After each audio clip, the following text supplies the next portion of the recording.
but it's the way you do the things you do to me. I'm not the kind of girl who gives up just like that.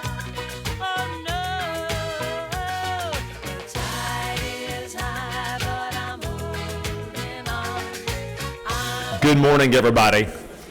Welcome to our July Rooster Booster breakfast here at the Convention Center. Good to see you this morning. We have an intern and young leader-filled program for you this morning. Very excited about it. Going to ask that you stand for our invocation and pledge of allegiance and a special performance.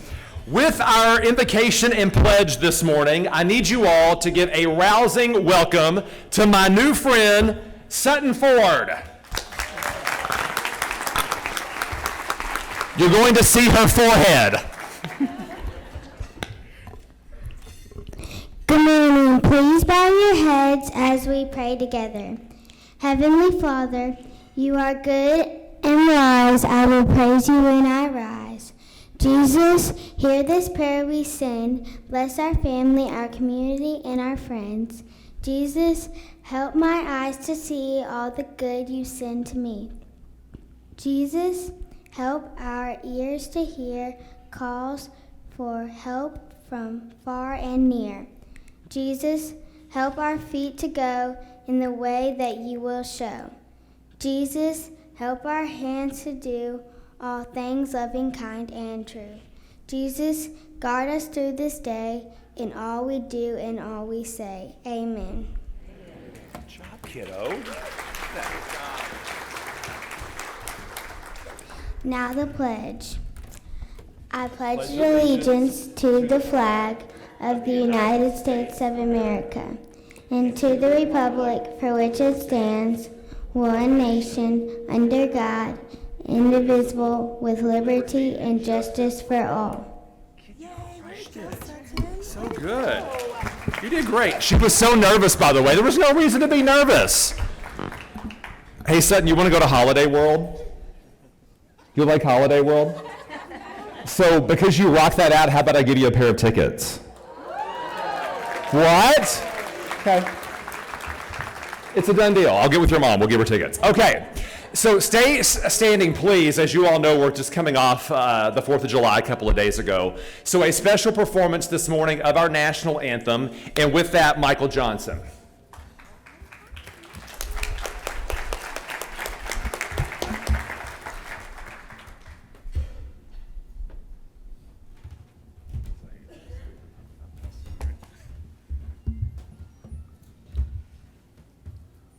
Oh, say, can you see by the dawn's early light, oh, what so proudly we hail at the twilight's last gleaming, whose broad stripes and bright stars through the perilous fight.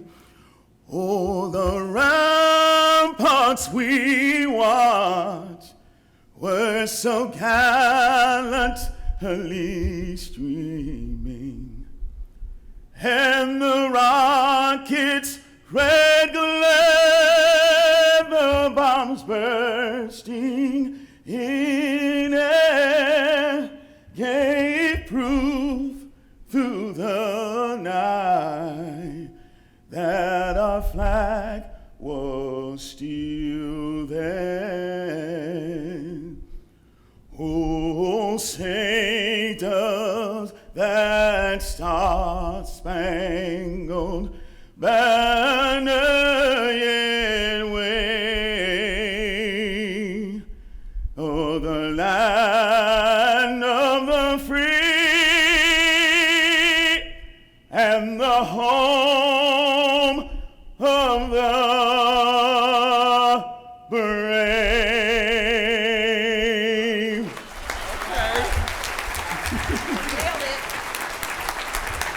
Michael Johnson Vandross.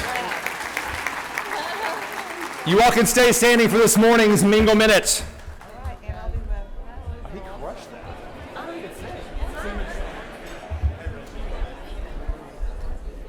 So you all know the drill. We plant among you a secret shaker, and in the spirit of our interns today, our secret shaker is an intern. So where's Addison Edge, our Baird intern? Addison, give her a round of applause. Stand up and take your bows. Yes, that's really good. It's great. So who are we going to recognize today? Who did you shake hands with that we're going to give a fun prize to? Tina. Oh, Tina, there you are. Tina, come on up here. We have a prize for you. And this is delicious, by the way. This is a $75 gift card from Famous Bistro. Oh, look, she's going to come up on stage. Come on down, Tina.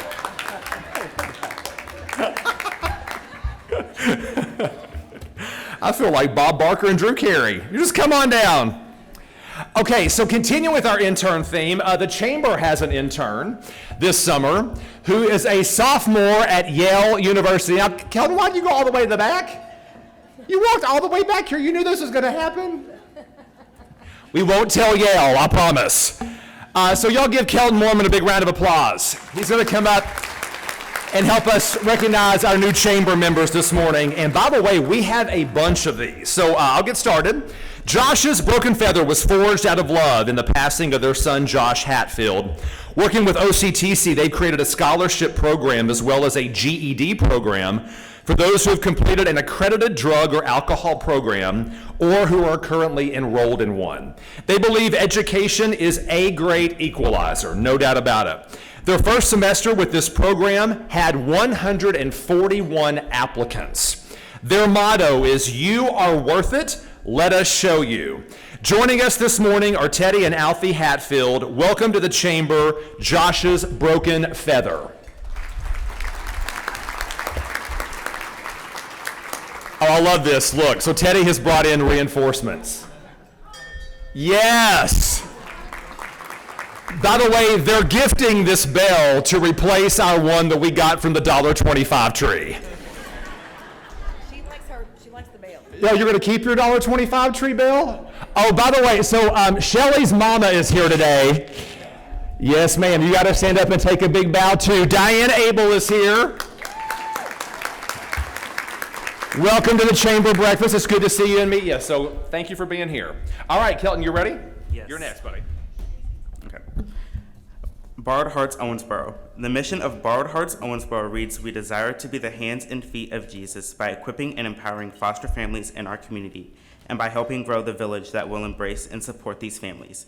They have recently expanded with the Agape House, an emergency home-like setting for children and teens entering care who are unable to find immediate placement.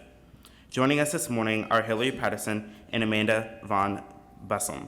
Welcome to the Chamber of Baird Hearts.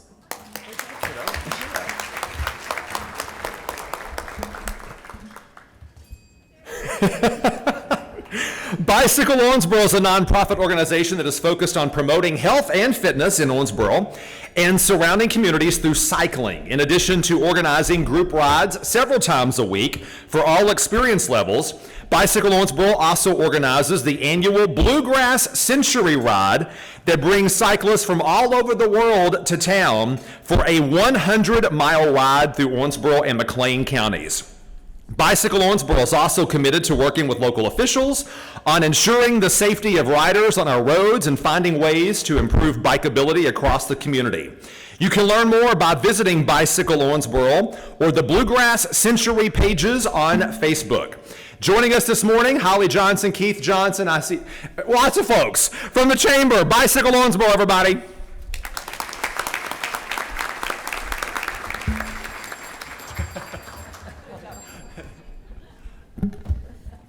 Ulysses at Strength Renewed wants to join you on your journey to better health through personal training and massage therapy. With personal training, a customized fitness plan will be designed to help you reach your fitness goals. With massage therapy, he is trained in several massage therapy modalities to help you relieve you of your aches, pains, tight muscles and joints, and even stress. For more information, visit www.strengthrenewedobky.com. Joining us this morning, Ulysses Johnson. Welcome to the Chamber, Strength Renewed.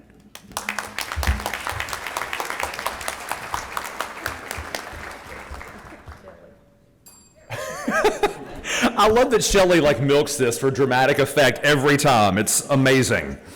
Infinity Home Inspection offers thorough, reliable home inspection services, prioritizing client satisfaction and peace of mind. Leveraging cutting-edge tools, their experienced inspectors provide comprehensive reports, ensuring every aspect of your property is meticulously checked. Whether buying, selling, or maintaining, trust Infinity Home Inspection for invaluable insights into your home's condition. They're committed to making your home's integrity their infinite priority. Joining us this morning, Eddie and Donna Bittner. Welcome to the Chamber, Infinity Home Inspection.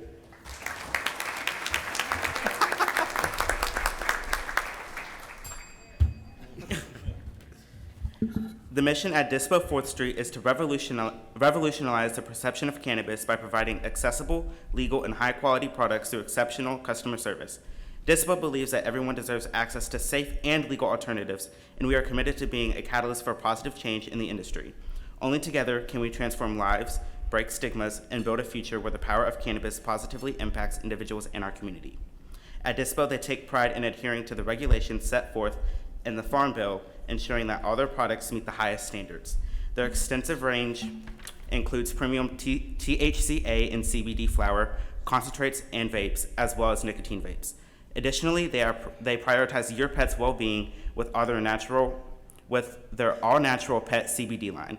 Experience the perfect blend of professionalism and trendiness. Join us this morning are Madison Burris and Richard Beeler.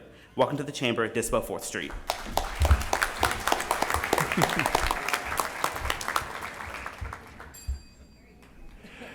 Goodwood Owensboro is going to be located at 101 Frederica Street. Features a spacious patio for outdoor dining with an outdoor fireplace overlooking the river, a private rental space, and a fully stocked bar. Located near the Owensboro Convention Center and right in the middle of many local events and happenings, Goodwood looks forward to being a new hotspot on the river. Joining us this morning, Chris Beatty. Welcome to the Chamber, Goodwood Owensboro.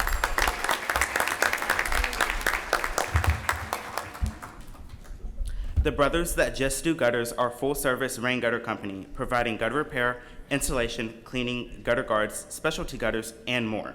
Based in Owensboro, Kentucky, they service Evansville, Henderson, Tell City, Madisonville, Bowling Green, and surrounding areas. Their mantra, reinventing contractor service, is a phrase they live by in all areas of their business every day, and their mission is to be the market leader in the gutter installation and maintenance industry. They work daily to provide top-level customer service and reliability.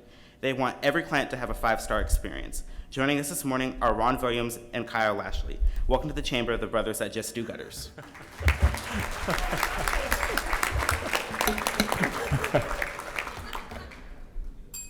Awesome. I can't wait till we get the sisters that just do blisters for all of your Lansing needs. That's going to be fun. Thank you. C&P Trucking was started in 2019 by James Powell and William Curry. C&P Trucking primarily provides triaxle dump trucking services of materials such as sand, gravel, dirt, asphalt, and more. They haul within the Owensboro area, including adjoining towns and suburban areas.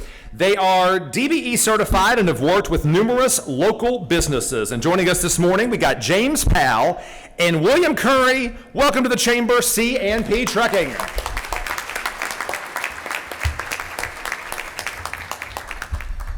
ProView Professional Home Inspection is... So sorry, guys. ProView Professional Home Inspections is focused not only on protecting the best interest of their clients, but on providing expert and competent information that will help their clients in making decisions about repairs, as well as maintenance items. Honesty, trust, and integrity are what they provide daily to the most important people they serve, their clients. Their allegiance is and will always be the client in serving their best interest. Joining us this morning are Kaylin Rice and Michael Paris. Welcome to the Chamber, ProView Professional Home Inspections.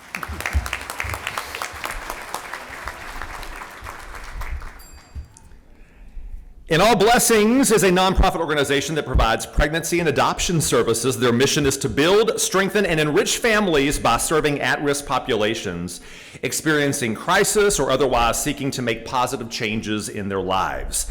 They are education and relationship driven with the families that they serve right here in Owensboro. Their work finds them one-on-one with moms in need of guidance to build successful and sustainable lives for their families. Joining us this morning, Sarah Toomey with All Blessings.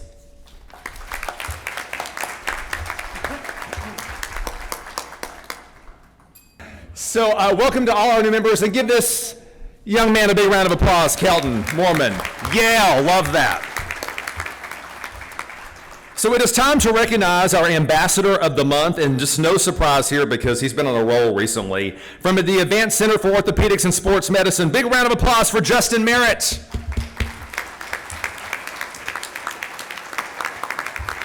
Like, have you had to pay for a meal the entire year? Seriously? $50 lure for you, my friend. Welcome. So we're really excited to have our Baird as our breakfast sponsor this morning, and we're going to bring up Rick Hobgood. Give him a round of applause, y'all.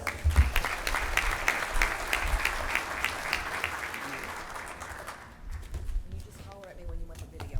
I'm sorry. I can do this when you're ready. Wonderful. Candace says we're all good to go. Good morning, everyone. And thank you for coming out to a wonderful breakfast right after the 4th of July, and the crowd is phenomenal. Candace, there's a lot of young faces out here today. This is tremendous. I think it's great. You know, this is the second year in a row that we've had the opportunity to sponsor Rooster Booster, and I just want to say to Candace, the staff, the board, thank you for letting us do that. We appreciate it very much. It's just a tremendous Chamber of Commerce that we have. The amazing part for the Chamber to all of us in our office is the amount of work and effort that your entire staff board put on each and every day, that sometimes behind the scenes that we do not see, but just don't ever forget that we appreciate every bit of it, and so glad to be a member. Thank you very much. So, the other thing that I would mention is how amazed and excited I've been this year about the speakers that have been at Rooster Booster. They have just absolutely been top-notch. Really do appreciate it. It's been entertaining, exciting, and I think certainly educational for many, many, many of us. I had the opportunity to speak with Ms. Sheth this morning, she and I tried to solve the world problem of economics and the Federal Reserve, and I failed. So she's going to enlighten you on how that's going to be done, right? Anyhow, thank you very much for all the participation. Many of you are familiar with Baird Private Wealth Management. Certainly if you're a client, you are familiar with it. But what many of you remember for so long is that since 1945, Hilliard Lyons, prior to being bought by Baird 4 years ago, Hilliard Lyons has been here now for 78 years, serving this community and hoping to fulfill a lot of the financial goals and dreams of now grandchildren, great-grandchildren. I haven't been here that long, Candace, really have not, but anyhow, I've been here a good piece of that. Mitch and I might get close to that, I don't know, but thank you for to the community for everything you've allowed us to do, and certainly for making us a part. Our business and what we do and what we love to do through honesty and integrity is to build relationships and to fulfill your dreams. What many of you do not know about is the much larger picture that Baird is, and we were very excited. It's been 4 years now, but we've been very excited to actually be a part of a much, much bigger picture. Baird employs roughly between 5,000 and 6,000 individuals throughout 35 states, 162 branches, and certainly overseas in Europe and I think, Michael, maybe Asia. So it is a much bigger picture than what you see here, but we certainly enjoy every opportunity and the benefits that it brings to us. Candace is going to tee up a short 30-second video that's going to kind of tell you a little bit more of the global aspect of Baird. So hopefully that you'll enjoy that and get a little bit better picture of what that looks like. At Baird, we have a different slant on global financial advice. That global capabilities mean nothing without personal attention. We have investor relationships in 35 countries, and market expertise in over 40 industry verticals, all to help make the most important investment connections of all, yours. Global financial advice with a client-first approach. It's the shape of things to come. Discover the Baird difference at BairdDifference.com. Thank you, Candace. Good job. I couldn't do it. I'd have to call my son up to tee that up. So, a couple of the things that are going to be on slides here in just a second, and I'm going to ask Candace if she would to go ahead and tee up. One of the true assets that we have at Baird are some of the speakers and presenters that we're able to bring in. Last year, we were fortunate enough to bring in a speaker, and I'll go into that here in just a second. But last evening, we had the opportunity to have Michael Antonelli, who's to my left, share with around 200 guests that we had last night at the International Bluegrass Museum. And I think everyone pretty well walked away saying, wow, that was really, really outstanding.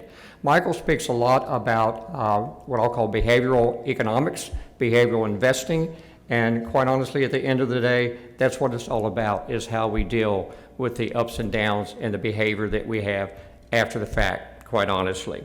So, Michael, thank you very much. I know his bio is up somewhere. One of the things I would encourage you, if you're interested in that aspect of it, is take a look at Michael's Bull and Baird blog that, of course, you can find under Baird, under the website. So thank you again for that.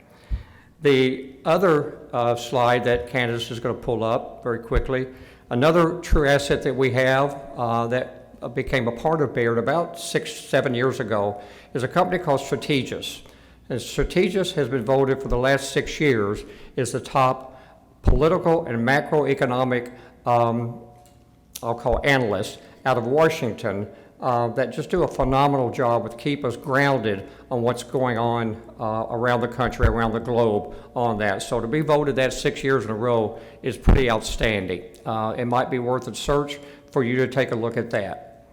What I'm going to do now is ask my co-workers and friends from Baird if they would all stand. So these are the people that certainly create the relationships that hopefully help bring you to what your goals and needs are. So.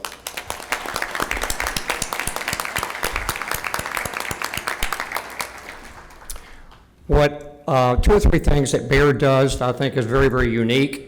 They have a Baird Gives Back Week, and that's actually going to be shown here in a couple of slides in a few minutes in a presentation. But Baird Gives Back gives us the opportunity at the branch level, and that's across all 160 some odd branches, to actually get out into the community and share with different charities and volunteer. And we've done that each and every year ever since we've been a part of Baird, and it's really heartwarming to get out and do those things, whether it's at the, I'll still call it the Elizabeth Mundy Center, I'm sorry, but to get out and do that, prepare food, and the Meals on Wheels and things like that is just outstanding. So I want to thank all of my folks that actually get out and do that, because it is very, very rewarding, certainly opens your eyes. The other thing, and with that I'll say that Baird gives the opportunity, and Christy, correct me if I'm wrong, but there are 2 or 3 PTO days that actually allow or support folks to get out and do that and be paid for full time that they're there. The last thing that I'm going to ask Candace to do is roughly about a 1.5 minute video that shares a little bit more of a local level of some of our office and some of the folks that are there as well. Baird is engaged basically in asset management, financial planning, retirement planning, estate planning. It's not just a retirement plan. They can help you with your kids' 529s, college plans, your retirement planning, your estate planning. I think that Baird really stands out as far as community involvement.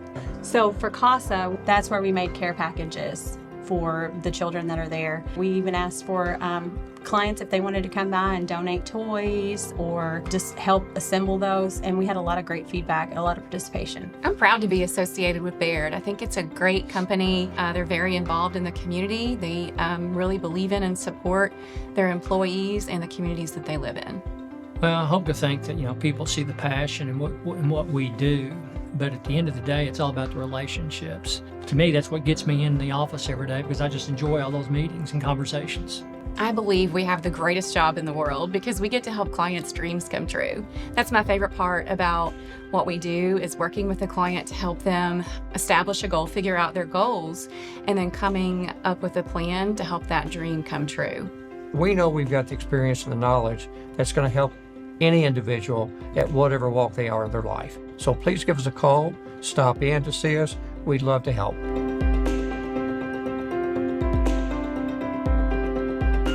So that's a little bit more of the local flavor that we have here, along with our global presence that's out there. Thank you, Chamber. Thank you, new members. Thank you, staff. Thank you, board. And we certainly appreciate everything that you do each and every day. Thank you.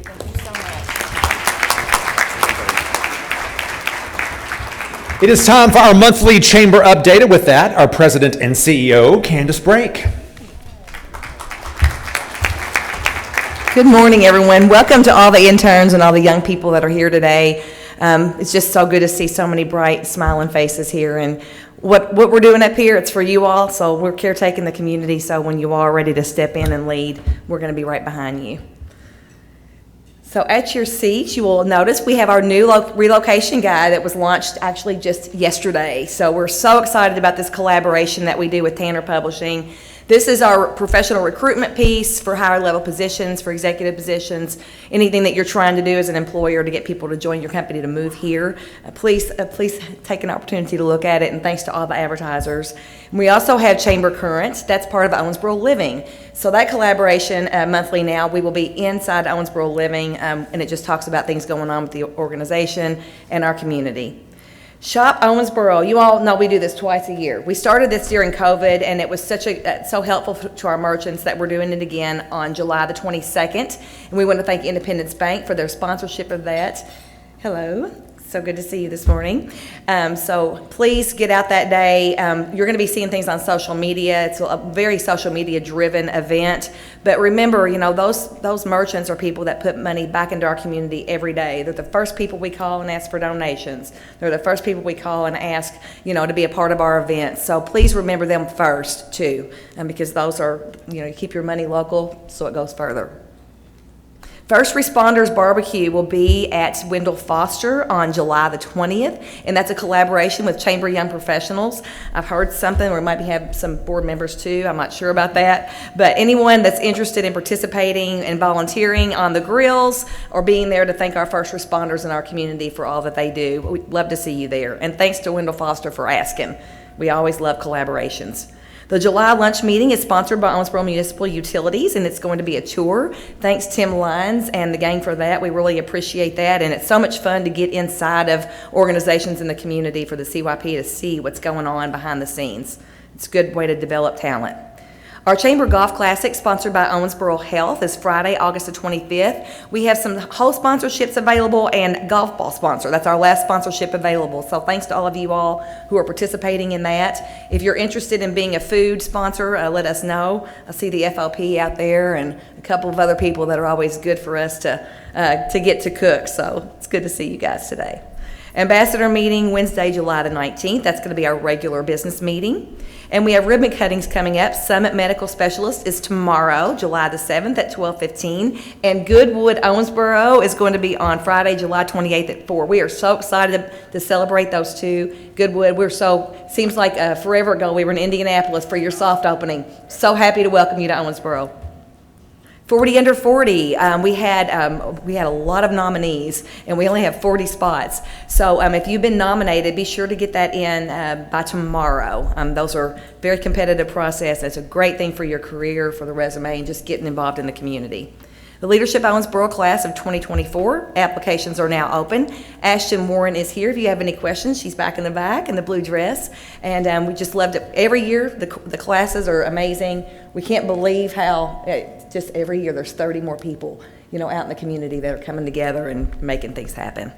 And thanks to all of our renewals this month. As you see, we're supported by the best chamber membership in the state of Kentucky, SEMA. We just rock it out compared to Louisville, I'm telling you.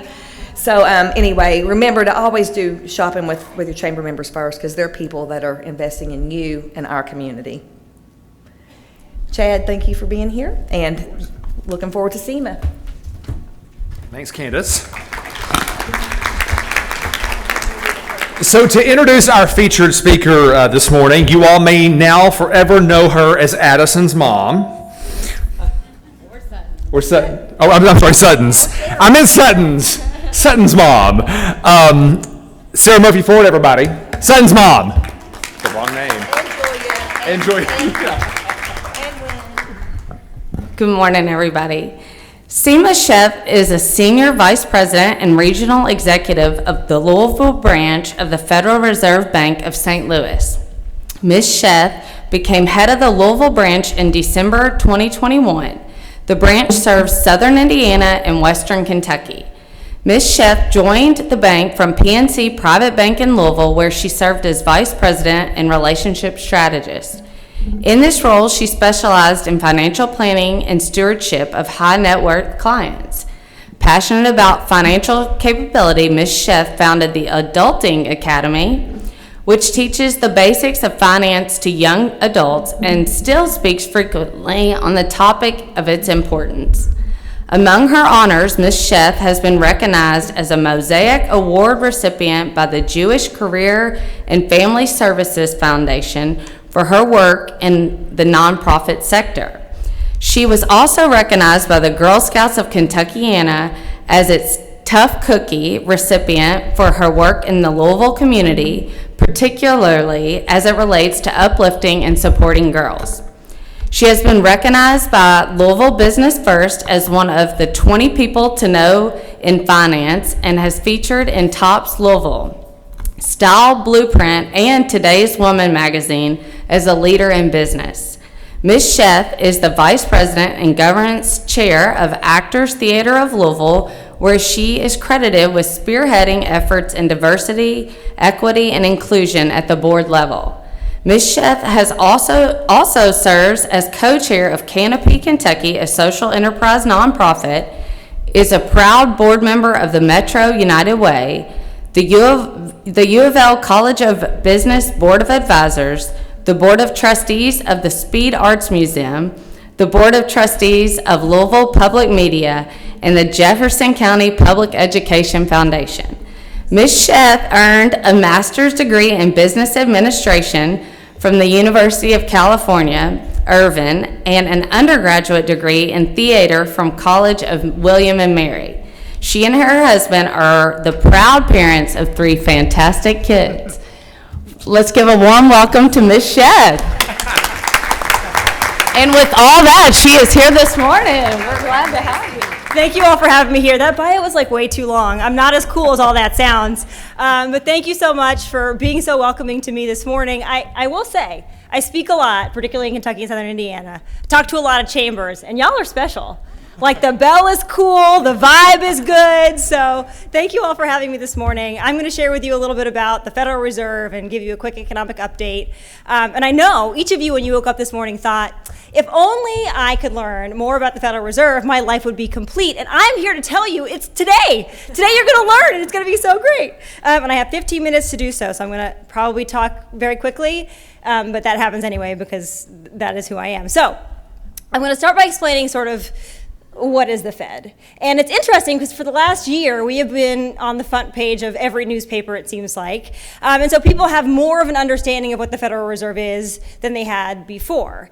However, most people don't understand sort of the breadth of what we do as a reserve. So let me share with you this super great graphic that I didn't make, but it's the best one we have, that talks about sort of the Federal Reserve system. So the Federal Reserve is not just one bank. It's a federated system of banks. There are 12 of them across the country.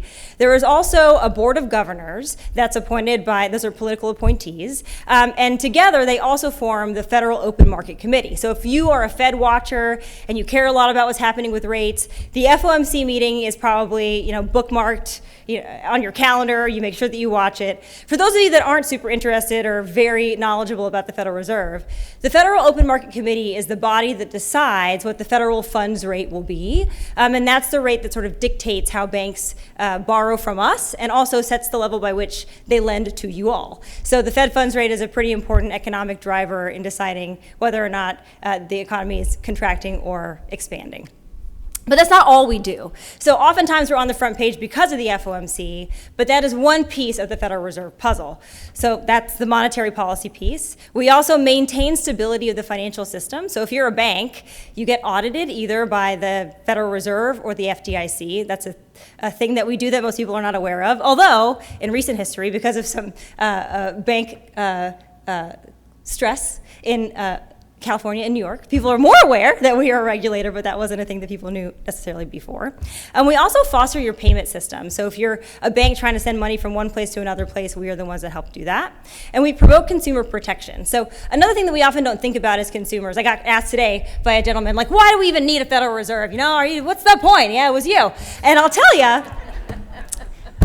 we're important for a lot of reasons, but one of them is that we have a very stable financial system in the United States. And oftentimes it's a thing that we take for granted, right? Like all of the dollars in your bank are there, even though most of us have never touched a single one of them. I know I have a lot of money that I've never seen, but I have confidence that the money is going to be there when I need it. And it's systems like the Federal Reserve System that allow for that confidence to exist. Also, when you go to an ATM and you pull out money, there's money there. Well, how did that money get there? Oftentimes it's the Federal Reserve that's moving money throughout the country. Although let's not talk about pennies, because that's a very hot topic right now, whether or not we're going to continue to move pennies across the country. Survey says no. Anyway, those are the things that the Federal Reserve does. The footprint is spread out throughout the country, and this is unique. So if you are a central bank watcher, who in here really cares about central banks? Right. Well, thank you for being here. Generally, central banks are situated in the financial center of a country, right? So, European central banks, political central banks all over the country, all over the world. But the United States is a very interesting federated system of central banking, where there are 12 reserve banks across the country. And this is highly unique, and it provides us with an interesting amount of perspective. The reason why this was chosen as the way to move forward is twofold. One, we have a pretty big country, and moving money around can be kind of hard. So having outposts throughout the country makes that easier. But secondly, we have a highly regional economic reality in the United States. You know this, right? The reality that you experience financially in Owensboro can be very different from that of San Francisco. And so our system allows for economic research and voices to be heard from across that platform.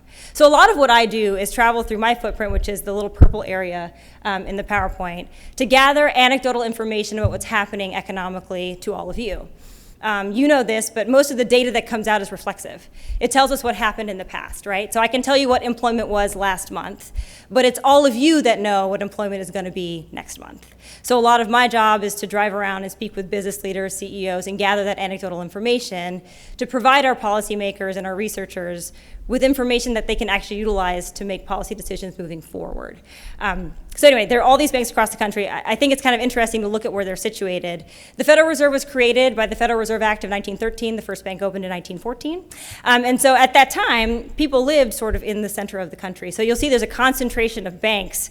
Like, there's a bank in St. Louis and then one in Kansas City. Those are super close to each other. But let me tell you, in 1914, there was a lot going on in that area, not so much going on in Silicon Valley. So that's sort of the reason why the system is set up as it is. The reason why it hasn't changed since 1914 is because we were put into action by this congressional act, and then are attempting as much as we can to remain as apolitical as possible. So opening ourselves up to redistricting would put us under additional congressional oversight, which might be challenging in a time like this when things are pretty politically charged. So one of the things, again, the Fed takes very seriously, and you'll hear it when Jerome Powell speaks, is that we do Fed business. We do the things that we're supposed to do, and we don't do things that are outside of our scope. And that is how we're able to maintain sort of the apolitical nature of our body. Because of that, most people don't know this either, but the Federal Reserve Board of Governors and the Federal Reserve System is full of economists, like tons of economists. You want an economist? I got one. One for that? I got one. And all of these economists do research not based on a political slant, but based purely on fact. So if you ever do want to find really good centered political or apolitical research, we have a ton of information, both out of the Federal Reserve Bank of St. Louis and also through the system that you can utilize to get some facts if you need them. Okay, so again, the things that we do, we conduct monetary policy, we promote system stability, we're the fiscal agent for the United States, so if you do get a tax refund, you're welcome. We issued the check. It's not our money, but we are the ones that are making sure that happens. When there was a lot of conversation around debt ceiling and whether or not that was going to get settled, our bank in particular, St. Louis, is the primary relationship with Treasury. So we were on call all the time trying to figure out if this doesn't go right, what checks get cut, what don't. So again, why do we have a central bank? There's a lot that we do that you might not be aware of to make sure that there is a smoothness to the way that our system operates. We foster payment systems, we supervise, we regulate. And the other thing that is sort of interesting that most people are not aware that we do is community development work. And you might think, you're a central bank, why are you doing community development work? But we have a mission, which is to make sure that every American has a swing at the economy. And so oftentimes there are populations, a lot of them in Kentucky, we have a lot of rural populations who maybe don't have the same access to economic growth as other areas. So what we do is we're not, a community foundation, we're not lending money, but we are trying to get into those populations and learn what's going on and see if there are ways in which our monetary policy actions are impacting those communities. Our community development function recently was throughout the state of Kentucky doing roundtables on workforce development, because as I'm sure so many of you are aware, labor's tight. And so we're trying to figure out ways in which we as a reserve can understand well what's going on and then help to make sure that our communities are economically prosperous.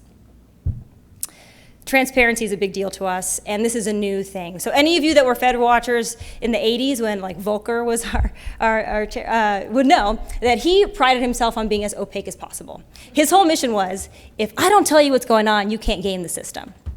Right? So markets cannot game if I don't tell them anything. And then when I'm doing things, it'll be a surprise, and everybody will have a fair shake because it's a total surprise. The world of the Fed underneath Chair Powell is the opposite of that. He is advocating transparency. I'll read the quote. "Transparency is the foundation for our accountability. I am committed to clearly explaining what we are doing and why we are doing it." And if you hear Chair Powell speak, I feel like he's very true to that word. There are so many blogs out there that analyze every single word in each of his speeches. Like, he said 4 in the 3rd line instead of the 4th line, which means, and I don't know that that level of granularity is necessarily fair, but he really is trying to telegraph the actions of the Fed, the rationale for what we're doing, why we're doing it. And although it seems that there are moments in which we are very unpopular, it seems like we are unilaterally unpopular, which to me means we're doing a good job. Like, no one's super happy, so then maybe that's good. I'm going to share with you a little bit about the current conditions of the market as we see it. I do have to share that I am not the president of the bank. That's Jim Bullard. So the views that I share are mine and not necessarily those of Jim Bullard of the bank. So let's do a little bit of charts. If you've ever seen anybody from the Fed speak, we love charts. We love them. And mainly because they help us to illustrate to all of you what trends are happening. So if we look at what's happening economically, I took this job in December of 2021. We started doing rate hikes shortly after. And every time I spoke, somebody would raise their hand and say, you're going to throw us into a recession tomorrow. We're going to be in a recession by the end of Q1, by the end of Q2, by the end of Q3. And so far, no. So, sorry. But the economy has surged after the pandemic, right? We had a very sharp decline as the result of the closures of the pandemic and all of the cascading issues thereafter. Then we sort of had economic growth. We haven't hit the next gear. So if you look at the growth trend, we are still in positive GDP, but we're not hitting that same 2-digit GDP growth that we had seen pre-pandemic. Real incomes have fallen. So you know this, right? If you're making the same amount of money, but inflation is high, the actual amount of money you have is less money. So real incomes continue to fall, and they're not keeping up with inflation. You will see that there was a spike, mid-2021, and that's all of the fiscal stimulus that came into the system. Spending growth, however, remains super strong. But the mix of how people are spending money has shifted since before the pandemic. I find this particularly interesting, so I'm going to share it with you. Before the pandemic, primary spend services. Post-pandemic, primary spend goods. And that could be for a number of reasons. It might be because people are buying more things. It might also be because things are a lot more expensive than they were pre-pandemic. But overall, total trend, we're up 7%. So people, regardless of what we're hearing, are still spending a good amount of money. And like I shared, a lot of what I do is gather anecdotal information. And so somebody that I spoke to recently who has a banking and credit aggregation fintech company was sharing with me that this trend is aligned with what he's seeing as well in terms of consumer spend. But the interesting thing that he's seeing, which is backed up by data, is that the way people are spending is changing. So we are now in a moment in time where we're seeing an uptick in the amount of credit utilization. So for those of you in the room for whom that's a key indicator, I would note that that is happening across the board, regardless of income level. Okay, so what about jobs? There are so many. There's so many jobs. Job openings are elevated. Firms still struggle to hire. I know this is a common theme throughout the state. I'm sure that's a common theme for you in the room. Labor is constrained. There are, however, some interesting trends that we've seen sort of in the past and that we're going to see telegraphing moving forward that I thought I'd point out for you. The first is that we knew this was coming. Right? The baby boomer generation was the largest generation of Americans ever produced. And every generation after that has produced fewer children. So in some ways, every economist was saying that eventually the boomer generation will retire and we're going to have a shrinking workforce.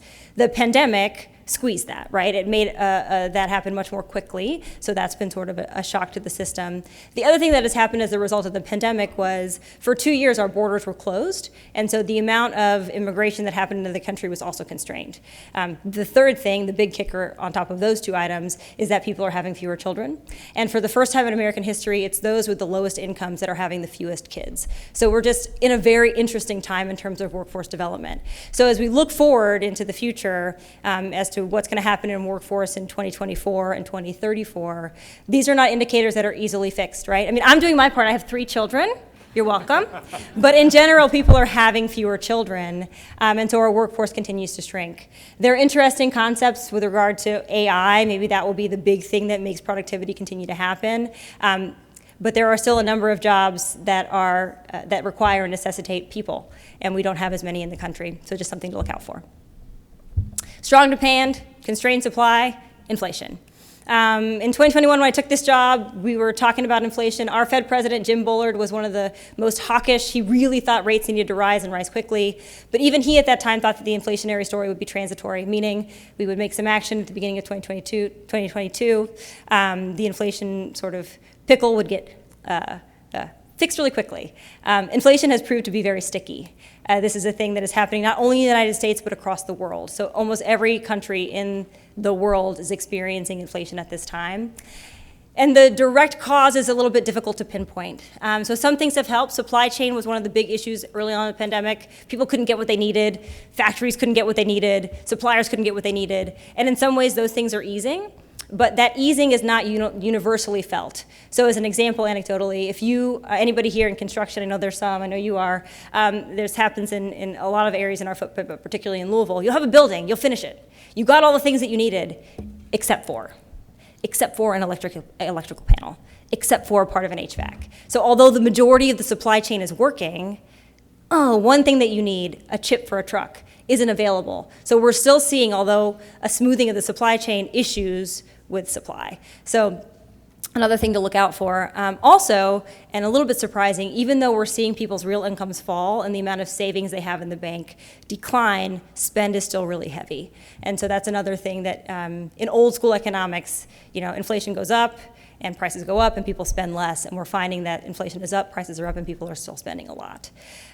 We had an economist from St. Louis come and speak in Louisville recently, and one of the things that he shared that I found really interesting was that there's a world in which we have a behavioral economist in the room. So economists love making models, and the problem with their models is that people don't do what you think they're going to do. And so that's been a little bit of a challenge in our economic modeling, and a lot of the similar instances that we look at in history were different, not only because we just went through a pandemic, because also our financial models now are much more sophisticated. We have a lot more access to things like credit. And so people are able to stretch their spend much farther than they could before. So these are just reasons why, when I'm asked, why hasn't the Fed gotten this under control? We're in a very new moment in time.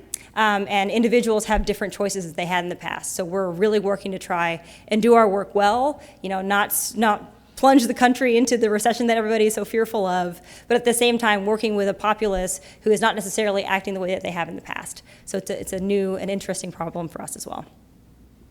Okay, so what do we think is going to happen? I wanted to give you a couple of quick hits looking forward. Policymakers, so the Federal Reserve in the last after the FOMC meeting last, anticipate higher interest rates for longer periods. They took a pause last meeting, but they're telegraphing a couple of more raises throughout the end of the year, so be aware of that. Financial conditions remain historically accommodative, but due to volatile global developments and rapid increase in interest rates, things are still stressful. We talk a lot about the war in Ukraine, and you think about it, right? I'm in Kentucky. Like, how is the war in Ukraine affecting me personally? But we have industry councils in St. Louis where we pull industry leaders in specific areas to try and gather information that we think will be indicative of what's going to happen in the economy. And we have an industry council on agriculture.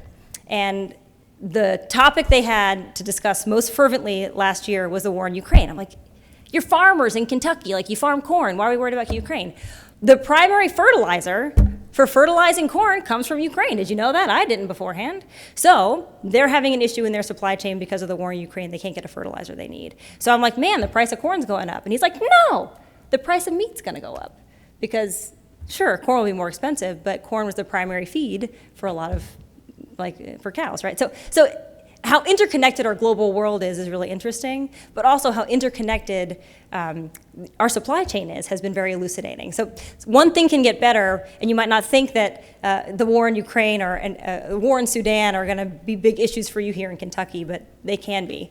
So a thing to know and be aware of. Labor markets continue to improve, but they're constrained by limited supply of workers. All of you are experiencing that too. Inflation expectations are improving, but remain elevated. And we talk a lot about inflation, and maybe let me take a moment to explain why. Not only because it's the thing that the Federal Reserve is mandated to do, we're mandated to keep inflation low and stable, and we're mandated to make sure that the country's at maximum employment. But the reason why inflation is such a hot button issue is because when you're in a hyperinflationary moment, it makes people and businesses unable to plan. And that's the reason why it's so scary. If you have no idea what things are going to cost next year, 2 years from now, it makes it very difficult for you as a consumer and you as a business owner to make good decisions. The other sticky thing about inflation is it's so much based on expectation, right? So if you as a consumer, behavioral economics, if you as a consumer think things are going to be more expensive in the future, it's going to change how you spend today. When we were in a moment where people thought interest rates were going to rise really dramatically, the amount of home buying spiked because people thought, I got to get my mortgage now before rates are more increased. For commercial properties, interest rates spiked. Well, I think they're going to come down in a little while, so I'm going to pause on my investment strategy, right, until things come down. So a lot of what we're doing is trying to create a stable environment so that businesses and people can make good decisions and plan. And that is why it's such on the top of mind for not only policymakers, but for so many of the financial institutions in the room. Stable and credible institutions, public and private, are necessary for long-term economic growth. I talked a little bit about this, but we don't want you to worry that the dollars in your bank account are going to be there. And again, why the central bank? Well, we are very useful in ensuring that your systems are stable, that your banks are well regulated, and that they have some place to go when they need liquidity. There have been a lot of really interesting things that the Federal Reserve has done in the last couple of months in response to the banking stress that's happening throughout the country. And there's a reason why it was sort of an isolated incident, and a lot of that has to do with the behind-the-scenes work of institutions like the Federal Reserve. The bankers in the room will know. There's a lot that we don't necessarily talk about and see when it comes to central banking that's happening for your benefit. And so sometimes we take a lot of heat, but at the same time, there's a lot of really important work that we do to ensure that we can have a stable and healthy economy. Price stability is a responsibility of the Federal Reserve and serves as the bedrock of our economy. Without price stability, the economy does not work for anyone. Without price stability, we will not achieve a sustained period of strong labor market conditions that benefit us all. That's Federal Reserve Chair Powell. And again, if you're not tuning in to the FOMC briefings, I understand, because I read the minutes, but I see why you might not. But at the same time, this is a very, it's a time to be aware of what's happening with banking. It's a time to be aware of what's happening economically. This banking stress that happened in California just laid bare the fact that so many of us do not know how our country or our economy work. Those are very sophisticated folks in Silicon Valley who don't quite know how banks work, right? So this is a moment in time to recognize how important you are as a piece of this puzzle, but also to get educated on how these systems work. I was at the National Association of Business Economics conference. Yes, it is as fun as it sounds. Last year, and the keynote speaker there said the biggest threat to the American economy is the miseducation of the American people. We don't know how our systems work. So I'm here. If you ever have more questions or want to talk more about who the Federal Reserve is or how we operate in support of all of the work that you do, please give me a call. My assistant is here. We have email addresses and phone numbers for you all to contact us if there's something interesting you'd like to share with me. And thank you so much for having me as a speaker today. I think I have one more minute, but I'm good on time. So thank you all very much. Thank you so much. Seema, thanks. Before we let you go today, we've referenced a couple of times that we have young people and interns with us today. If you came to Rooster Booster today with your parents, stand up. Kids, where are the kids? Oh, two? Oh, there's some over here. Oh, we have a bunch. That's pretty good. Awesome. Okay, so we can applaud for that. That's awesome. By the way, children, I hope you were paying attention to Seema because she said you have to go to work. So there are people in the room who need you to put in applications like today. How many interns do we have here today? If you're an intern, stand up. Oh. Okay, stay standing. This is fun. Okay, so interns, we're going to have a little get to know you session today before we let you go, okay? This is going to be fun, but this is real. No, why y'all? Nobody said to sit? Okay. Oh, that's actually fun, right? Okay, interns, please come to the stage. Yeah, there we go. This is fun. Isn't it? No, really, don't be afraid because this get to know you session really is less about you, but it's really more about your mentors. Today we're going to see your mentors through your eyes. This is going to be fun. Okay, great. Hey, it's your birthday today, isn't it? It's Thomas's birthday. Where's Michael? Michael, you should sing happy birthday to Thomas. Oh, we have a bunch. This is amazing. Okay, this is awesome representation, you all. Big round of applause. Hey, Kelton, for so many reasons, you got to come center. Okay, so everybody, I'm going to ask you questions, okay? And what I want you to do is if you answer yes to the question, just raise your hand loud and proud, okay? If the question I ask you is sort of a no answer for you, just don't raise your hand.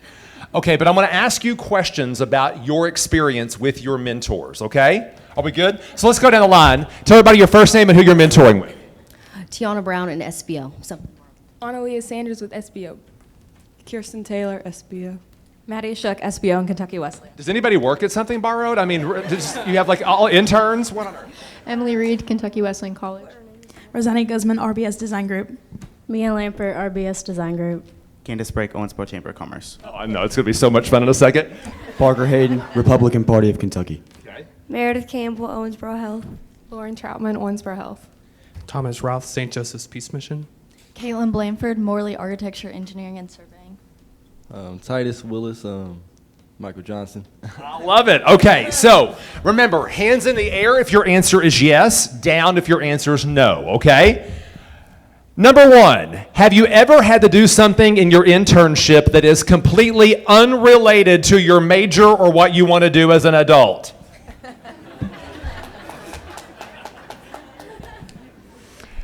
Have you ever had your mentor, have they ever fed you lunch or dinner? Oh, that's nice. That's good. Thomas, nobody's ever done that for you? That is so sad. That's really kind of pitiful. It's your birthday. I'll give you a Licks ice cream turtle pie. How about that? Okay. You're not getting Holiday World tickets. Raise your hand if your internship is unpaid. Oh, only 2 unpaid. Oh, that's even worse than Thomas not getting food. Raise your hand if your mentor has ever changed your schedule at the last minute. Oh, I love the something borrowed people are looking to each other as if they, like, do we raise our hands? Like, we're not really sure. Like, maybe. Okay. Has your mentor ever sent you on a coffee or a food run? Oh, I see the something borrowed people just got thrown under the trolley, didn't they? Have you ever had to sit around and wait on your mentor to show up? Okay. Telling. Have you, Kelton, just go ahead and raise your hand. Have you ever had to help your mentor with a computer or a technical issue? Yes. All these kids who were born with cell phones in their hands. Oh, my favorite. Have you ever heard your mentor swear?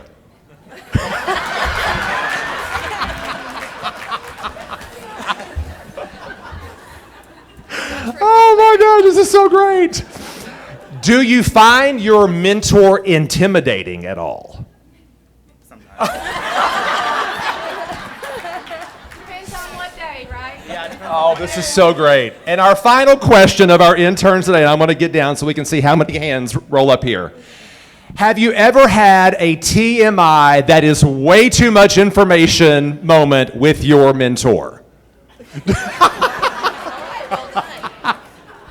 I won't ask you what it was. Interns, thank you so much for what you're doing. We appreciate you.